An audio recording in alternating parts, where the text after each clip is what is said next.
Hai semua, selamat datang di channel Renungan TV.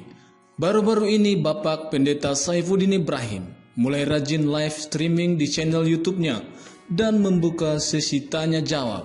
Dan baru-baru ini juga ada yang menarik dari sesi tanya jawab tersebut. Dari seorang penanya malah sangat ngotot dan mengatakan bahwa Yesus itu berdosa. Nah, saudara sekalian, bagaimana jawaban atau tanggapan Saifuddin Ibrahim akan hal itu? Mari kita tonton video berikut ini. Nah, sekarang Di live streaming yang kedua saya jelaskan Al-Maidah An-Nisa 171. Nah, itu saya sudah jelaskan bahwa Yesus itu adalah utusan Allah, firman Allah, dan dia adalah roh Allah itu sendiri. kalau Yesus utusan, maka Tuhan yang mengutus dia. Artinya Tuhan dan Yesus itu pribadi yang berbeda. Mana mungkin mereka bisa dijadikan satu? Bapak tidak melihat ayat di dalam Yohanes 1 ayat 1. Pada mulanya adalah firman, firman itu bersama-sama dengan Allah, dan firman itu adalah Allah. Firman itu di ayat 14 telah menjadi manusia. Dia telah menjadi manusia, firman itu. Artinya Allah Sang Bapa itu mengutus dan memasukkan roh ke dalam rahim Maria. Maka jadilah dia tumbuh menjadi manusia. Ya, seperti manusia sempurna. Dari manusia. Ya. Sekarang begini, kalau memang Yesus adalah manusia, dia 100% manusia dan dia sebagai betul-betul manusia, 100% manusia. Ya, bisa itu. Karena pertanyaan orang-orang Islam kepada orang Kristen harus dijawab seperti itu. Tetapi kalau Bapak sudah membaca firman Tuhan Alkitab, Bapak, pertanyaan itu sama dengan pertanyaan saya waktu saya Muslim. Tetapi ketika saya mendalami Alkitab, pertanyaan itu hilang, Pak. Hilang dengan sendirinya, saya berubah menjadi orang yang luar biasa, mengerti firman Tuhan. Bahkan saya mengerti firman Tuhan mungkin melebihi daripada orang-orang Kristen yang lahir dari awal. Saya berubah total, Pak. Dulu begitu saya masuk Kristen, hebat sekali kekristenan ini ya. Ajarannya luar biasa. Nggak ada kok ajaran di dalam Yesus Kristus, siksaan di dalam kubur. Nggak ada. Gitu. Yesus Kristus sudah menyiapkan segala sesuatunya supaya kita berada di dalam surga. Jadi kita nggak perlu disiksa dalam kubur. Itu salah satu gitu, Pak. Kalau ribut masalah itu sejati ya, intinya Yesus di manusia sejati. Ya, kalau benar, Pak. Yesus juga berdosa. Bagaimana, Pak? Kalau Yesus pernah menjadi manusia sejati, iya. Dosa Adam, iya kan? Dosa warisan. Dosa warisan itu bukan berarti dosa yang diwariskan. Dosa warisan itu adalah dosa yang dosa itu adalah ketakutan, kekhawatiran. Itu sesuatu yang diwariskan. Mati juga adalah dosa warisan itu sendiri. Karena Adam melanggar, maka dia mati karena dosanya itu. Mati karena dosa. Itu namanya dosa warisan, itu mati itu sendiri. Semuanya manusia pasti mati. Berarti sudah diwariskan dari Adam. Begitu. Dosa manusia. Bukan. Maksud Bapak apa? Yesus kan mati karena menembus dosa manusia kan? Artinya itu kan dosa warisan. Iya, makanya Yesus mati di atas kayu salib, tetapi 3 hari setelah dalam kubur bangkit hidup kembali. Itu bedanya Yesus dengan rasul biasa. Yesus itu adalah kalimat Allah. Yesus juga adalah Ruhullah. Rohnya Allah itu ya Yesus Kristus. Maka dia melakukan mukjizat-mukjizat dengan gampang dan mudah. Tidak seperti nabi yang lain. Nggak ada. Misalnya di dalam Dia pun berdosa. Yesus menebus sendiri. Yesus menebus dosa manusia yang percaya kepada Yesus Kristus. Kalau Bapa tidak percaya kepada Yesus Kristus, maka dosa Bapa tidak ditebus, tidak tertebus. Yesus juga pernah menjadi manusia sejati, artinya Yesus juga berdosa. Tuhan menebus dosanya sendiri, itu kan aneh.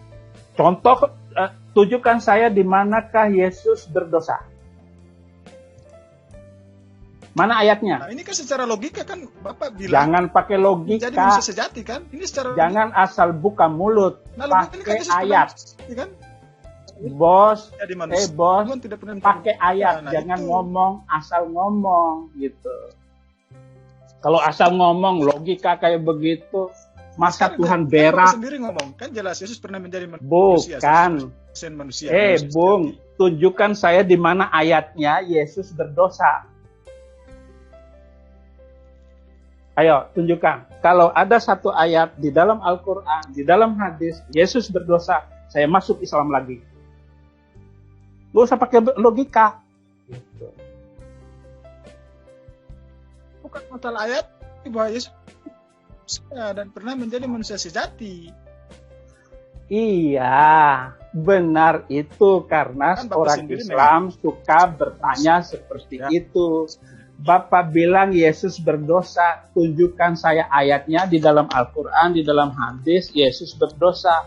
Atau di dalam Injil, Yesus berdosa, saya masuk Islam lagi. Nah kan jelas jangan, kalau dia pernah bukan, jangan debat kusir, Bung. Jangan debat kusir. Jangan debat kusir. Gitu. Kalau debat... Ini secara ilmiah, ini secara logika, mau Pak. Ilmiah, logika, Anda ngomong sembarangan. Bukan sembarangan. Kan Bapak sendiri yang bilang Yesus pernah menjadi manusia. Bukan. Memang manusia. Saya ngomong seperti itu karena Anda mendesak saya harus berbicara seperti itu. Sekarang Anda mengatakan kalau begitu, secara logika, secara ilmiah, bukan Yesus berdosa karena dia manusia biasa. Gitu. Karena dia manusia biasa, ada hal yang harus ditebus. Apa? Kematian itu sendiri. Maka Yesus mati, 3 hari kemudian bangkit hidup kembali. Sampai sekarang Yesus hidup kembali. Tidak ada satu ayat Al-Quran pun maupun hadis Muhammad mengatakan Yesus mati. Tetapi seluruh ayat Al-Quran sampai sekarang Yesus masih hidup. Anak SD, anak sekolah minggu di gereja, kalau ditanya, Yesus ada di mana? Semua jawabnya di surga. Karena ada nas, ada firman Tuhan di situ. Nah itulah makna mengatakan Yesus itu menebus. Kematian itu sendiri sudah dikalahkan oleh Yesus Kristus di atas kayu salib.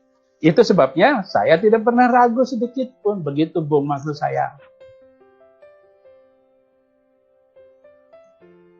Kalau ada satu ayat, Yesus berdosa, tunjukkan kepada saya ayatnya.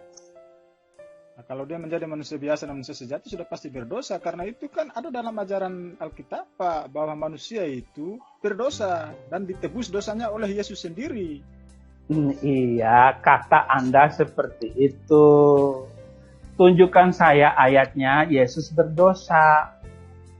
Karena dia manusia, gitu loh. Bapak paham nggak? Ya kan sudah jelas berdosa. Kalau pernah menjadi manusia sejati, ya jelas berdosa karena dosa warisan Adam kan?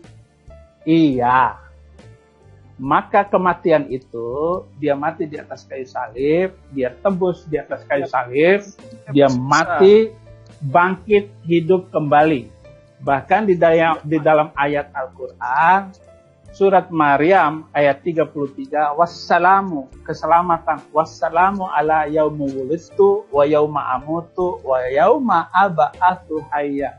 Sejahteralah, selamatlah ketika aku lahir, ketika aku mati, dan ketika aku bangkit, hidup kembali. Jelas sekali, Pak. Gitu.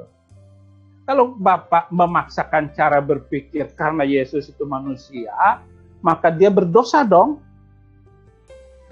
Sebagai manusianya ya berdosa karena ada kematian. Tetapi kematian itu ditebus oleh Yesus, hari ketiga bangkit hidup kembali, gitu Pak. Itu yang membedakan Yesus dengan rasul lain, dengan nabi-nabi lain. Dia bangkit hidup kembali dan selamanya ada sampai sekarang. Maka kami menyembah Yesus itu karena hidup kembalinya itu. Bukan Yesus yang mati. Bukan Yesus yang mati. Karena Yesus mampu hidup hari ketiga di dalam kubur, bangkit hidup kembali. Jadi kami sembah Yesus itu karena dia hidup. Selama-lamanya dia hidup. Begitu, Bung. Karena dia tidak mati ya? Sekarang enggak mati. Hidup sampai sekarang. Tunjukkan saya. Gini, Bung. Tunjukkan kepada saya ayat hadis Al-Quran, ya, Al-Quran dan hadis mengatakan Yesus mati selama-lamanya. Ya kan kata Al-Quran, Yesus tidak pernah mati. Kata Bapak apa? sendiri bilang Yesus tidak mati kan? Kata apa? Kata Al-Quran itu Yesus tidak pernah mati. Bapak sendiri yang ngomong Yesus pernah mati. Di Al-Quran itu, wassalamu ala yaumu wulitu wa yauma amutu, hari kematianku, pada hari aku mati. Berarti Yesus mati dong dalam Al-Quran. Ayatnya jelas kok. Kalau ada Al-Quran, Bapak baca sendiri. Quran surat ke-19 ayat 33. Hari lahir, hari kematiannya, dan pada hari bangkit hidup kembali. Itu cerita 2000 tahun yang lalu. Al-Quran bilang mati. Kenapa Bapak ngotot? Itu Al-Quran. Di dalam Alkitab ya jelas ceritanya. Ada saksi, ada tulisan, ada yang tertulis. Bukan satu ayat, bukan dua ayat, banyak ayat. Yesus mati di atas kayu salib. Cuman Al-Quran lain ceritanya gitu, Bung. Jadi sebagai manusia biasa, Al-Quran tidak pernah menyatakan. Apa? Bapak ngomong apa? Buka dong Qurannya. Yesus itu yang mati. Yesus itu digantikan oleh orang lain. Nah, itu kan kata Quran. Ya, itu kata Quran kan? Dari mana? Katakan Yesus mati. Kata Alkitab. Tetapi ayat Al-Quran sendiri mengatakan Yesus mati. Saling bertentangan dong ayat Al-Quran dengan ayat Al-Quran. Yang Bapak maksud itu kan surat An-Nisa ayat 158, 157 dan 158. Di ayat yang satu itu adalah Maryam ayat 33. Dia mati. Tetapi ayat yang lain digantikan orang lain. Tidak ada cerita itu. Masa catatan sejarah Yesus yang disalib kok diganti dengan orang lain? Bagaimana? Tulisan sejarah dan orang-orang semuanya tertulis bahwa Yesus disalib, bukan orang lain. Itu kan kata Quran. Tapi ada dua versi, satu mati dan satu digantikan orang lain. Itu hanya menjelaskan saja kematian Yesus dan sesuai dengan Alkitab. Oke. Tetapi ada dua versi Al-Quran memakainya. Satu mati, yang kedua orang lain yang diganti. Percaya yang mana? Gitu aja.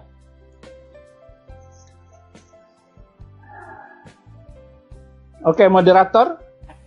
Ya, baik. Apa ada di dunia nyata udah cukup ya? Suruh buka lagi tuh Al-Qur'annya sendiri. Ya, baik. Terima kasih dunia nyata. Kita lanjut ke